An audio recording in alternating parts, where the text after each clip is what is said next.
दुर्योधन स्वागत किया और स्वागत करके आसन पर बैठाया। बैठाने के बाद भगवान ने कहा, 5 पांडव तुम्हारे काका के बेटे हैं? बोले हाँ। बोले 1/2 के अधिकारी हैं? बोले बिल्कुल नहीं। बोले 1/2 नहीं दे सकता है तो 5 भाई हैं, तो 5 गांव दे दे, और 5 गांव दे देगा तो युद्ध करने नहीं आएंगे। उसी समय दुर्योधन खड़ा होकर के बोला, सूची अग्रे न दातव्यम बिना युद्धेन केशो, सुई के नोक के बराबर में देना नहीं चाहता। तो उसी समय भगवान ने कहा, तो युद्ध होना है पक्का। प्रेम से बोलो। अब चर्चा हो इसी बात भगवान से। दुर्योधन कह रहा है कि आप ये परिवार का झगड़ा है, परिवार की लड़ाई है द्वारिकाधीश, आप इस परिवार के झगड़ा लड़ाई में क्यों पड़ रहे हो? मेरी माँ गांधारी तुम्हारे लिए 56 प्रकार का भोजन बनाई है, आप चलो भोजन करो और विश्राम गृह में आराम करो। तो भगवान ने कहा, मेरी भूख नहीं है, और भूख तो 2 शर्त में खाया जाता है, या तो प्रेम होता है तो खाया जाता है, या तो जो भूख के मारा तड़पता हो खाया जाता है। उसी समय भगवान ने कहा, तुम्हारे प्रेम ना हमरे विपत्ति भोजन हुई है कैसे निपटी। ना तुम्हारे कोई प्रेम है, क्योंकि तुम्हारा तो स्वार्थ है ना, और प्रेम होता तो सही बताओ, भाई भाई जाकर के दूसरे के रसोई से खा लेता है, मित्र मित्र के यहाँ जाएगा मांग करके खा लेगा। प्रेम होगा तो शिष्य गुरु के यहाँ जाएगा मांग करके खा लेगा, और प्रेम नहीं होगा तो भूखों मर जाएगा, लेकिन खाने वाला नहीं है। या तो विपत्ति का मारा हो, जिसे 10 दिन से कुछ ना मिला हो, तो सोचता है कुछ भी मिल जाए खा करके पेट भर लो। भगवान ने कहा, ना तेरा कोई प्रेम है, ना मेरे ऊपर कोई विपत्ति है, मैं भी द्वारिका का राजा हूं, इसलिए भोजन नहीं हो सकता है। उसी समय दुर्योधन क्रोध में आकर के क्या बोला कि मंत्रियों से बोला, इसको पकड़ करके बंदी गृह में डाल दो। उसी समय द्रोणाचार्य दुर्योधन का हाथ दबाए, बोले इनको क्या समझ रहा है, दूध समझ रहा है, ये दुनिया के मालिक हैं, अगर तिरछा नेत्र कर देंगे ना तो पूरा हस्तिनापुर आग का गोला बन जाएगा। उसी समय दुर्योधन ठंडा हो गया, बोला द्वारिकाधीश, मेरी तो शुरू से आदत है इधर उधर बोलना, आप कृपा करके मुझे क्षमा कर दो। बोले भोजन हमारा नहीं होगा हस्तिनापुर में, भोजन होगा तो विदुर काका के यहाँ होगा। बोले क्यों? बोले विदुर जब निमंत्रण कार्ड द्वारिकापुरी गया था, और जब निमंत्रण कार्ड गया तो भोजन तो ही होना है। बोले महाराज उसको खाने की व्यवस्था खुद नहीं है, तुमको क्या भोजन कराएगा?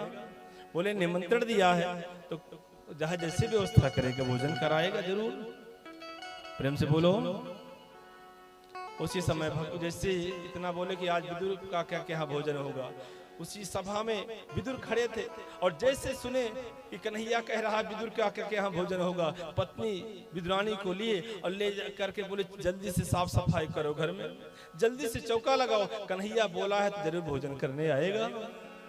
और उसी समय विदुरानी चौका लगाने लगी, साफ सफाई करने लगी, और विदुर महाराज बोले कि मैं जा रहा हूँ यादव की मंडली में, यादव के बाजार में मक्खन मिश्री लेकर के आ रहा हूँ। उधर मक्खन मिश्री लाने चले गए, और इधर विदुर महाराज मक्खन मिश्री खरीदने से विदुरानी चौका लगाई, चौका लगा कर स्नान कर रही थी। अब जैसे स्नान कर रही थी उसी समय कन्हैया आ गए। अब कन्हैया आए उसी समय शक्कल खटखटाए, बोले काकी। अब जैसे शक्कल खटखटाए, काकी स्नान कर रही थी, एक कपड़ा था दूसरा कपड़ा नहीं था कि साड़ी बदल ले। उसी समय भगवान पीताम्बरी को फेंक दिए, और विदुरानी उस पीताम्बरी को पहन ली, और पहन करके जैसे शक्कल खोली, उसी समय भगवान जैसे श्याम सुंदर को देखी, और उसी समय श्याम सुंदर के देखते ही वो भाव में डूब गई। बोले आओ कन्हैया आओ, पूरे आंगन में घुमा रही है, कृष्ण यहाँ बैठ जाओ। बोले यहाँ भी बैठने लायक नहीं है, यहाँ भी बैठ जाओ, क्योंकि भाव में पागल हो गई है ना, यहाँ भी बैठ जाओ, यहाँ भी बैठने लायक नहीं, यहाँ भी बैठ जाओ। पूरे आंगन में घुमा रही है, भगवान घूम रहे हैं, भाव के बस में है भगवान, यहाँ बैठ जाओ। बोले काकी घुमाओगे कि कुछ भोजन लाओगी? जहाँ प्रेम होता है वहाँ मांग के खाया जाता है। बोले कन्हैया भूख लगी है क्या? बोले हाँ काकी 2 दिन हो गया, आज मैं कुछ नहीं खाया हूँ, कुछ है क्या? बोले तुम्हारे काका ने केला का घोद रखा है, पीढ़ा रख दी, और मेरे ठाकुर जी बैठ गए। अब जैसे बैठे केला का घोद लाई, अब ला करके अब खिलाने लगी, गुदड़ा को फेंक रही है और छिलका को खिला रही है। भगवान खाते हैं ना, पत्रम पुष्पम फलम तोयम यो में भक्त्या प्रयच्छति। भगवान पत्ता भी खाते हैं। ये नहीं लिखा है तुलसी पत्रम, ये नहीं लिखा है बेल पत्रम, ये नहीं लिखा है बबूल पत्रम। कहीं लिखा है क्या? पत्रम माने कोई भी एक पत्ता। ये भी नहीं लिखा पत्राणी, बहुत सारा पत्ता लाओगे तब खाऊंगा। ना ना ना ना, एक कोई भी पत्ता रास्ते में मिल जाए ला करके ठाकुर जी को भाव से चढ़ा दो तो ठाकुर जी ग्रहण कर लेते हैं। पत्रम। और दूसरा पुष्पम। पुष्प ये नहीं लिखा है गुलाब पुष्पम, चमेली पुष्प। कहीं लिखा है क्या? कोई भी पुष्प रास्ते में आते समय आम जाम कोई भी पुष्प मिल जाए और ठाकुर जी के चरणों में समर्पित कर दो, भगवान ग्रहण कर लेते हैं। और ये नहीं लिखा है पुष्पाणी, बहुत ज्यादा ढेर पुष्प लाओगे तभी मैं ग्रहण कर। ना ना ना, एक पुष्प, पुष्पम। और तीसरा फलम। फल में नहीं लिखा है केला फलम, सेब फलम, अनार फलम। ना ना, कोई भी फल। अब ये नहीं लिखा फलानी, बहुत सारा फल लाओगे तब मैं ग्रहण करूंगा। कोई भी एक फल ला करके भगवान को समर्पित कर दो। आ जाइए, ऊपर में आ जाएंगे, आ जाओ।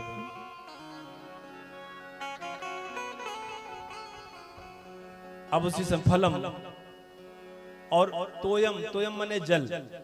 ये नहीं लिखा है गंगा जलम, ये नहीं लिखा है त्रिवेणी जलम, ये नहीं लिखा है सरजू जलम।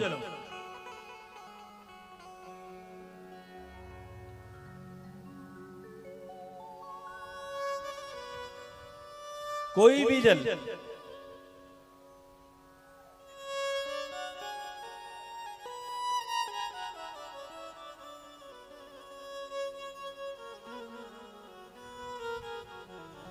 कोई भी जल हो, भगवान गड्ढे का जल उठाओ, हर हर महादेव। यो में भक्त्या प्रयच्छति। जो भक्त प्रेम से भाव से मुझे चढ़ाता है मैं उसको ग्रहण कर लेता हूं। अब उसी समय विदुर रानी केले का छिलका खिला रही है और गूदड़ा फेंक रही हैं। चलो हम भी खिला लेते हैं, भाव से खिलाना है भगवान को। भगवान खा रहे हैं केले का छिलका और गूदड़ा फेंकती जा रही हैं। और भगवान खा रहे हैं, क्या खा रहे हैं? छिलका और गूदड़ा। सब 40 छिलका भगवान खा गए। और जैसे छिलका खाए उसी कुछ देर में विदुर महाराज आए। प्रेम से बोलो, ये ठाकुर जी का दरबार है, यहाँ संकोच नहीं करना। भगवान सबके हैं और खूब उत्सव मनाना चाहिए भगवान के दरबार में। प्रेम से बोलो। और सही बताऊं, जो यहाँ नाचेगा ना वो 84 में नाचना नहीं पड़ेगा। और जो दूल्हा के सामने नाचता है वो 84 में फिर नाचना पड़ेगा, क्योंकि ठाकुर जी के लिए नाचेंगे। मीरा, सिबरी, गौरांग महाप्रभु नाचे ठाकुर जी के लिए। प्रेम से बोलो। उसी समय विदुर महाराज आए। विदुर ने कहा, कन्हैया गूदड़ा तो पड़ा हुआ है, छिलका क्या हो गया? बोले मैं सब खा गया। बोले सब खा गए? बोले हाँ। भगवान कह रहे हैं, भाव का भूखा हूं मैं, भाव ही एक सार है। भाव से मुझको भजो तो भव से बेड़ा पार है। भाव का मैं भूखा हूं, अगर भाव है तो सब कुछ है। और जो भाव से मुझे बचता है उसको मैं बेड़ा पार लगा देता हूं।